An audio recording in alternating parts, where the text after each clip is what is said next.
ఈ శ్లోకంలో అర్జునుడు తన మానసిక స్థితి ఎంత దారుణంగా ఉందో, అతనికి అంతటా అశుభాలే ఎలా కనిపిస్తున్నాయో శ్రీకృష్ణుడితో వివరిస్తాడు.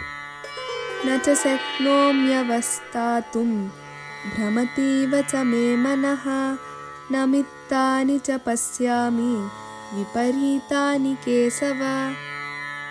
ఓ కేశవ, నేను ఇక్కడ నిలబడలేకపోతున్నాను.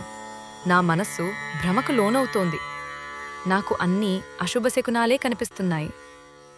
అర్జునుడు మానసికంగా ఎంతగా కృంగిపోయాడో ఈ శ్లోకం చెబుతుంది.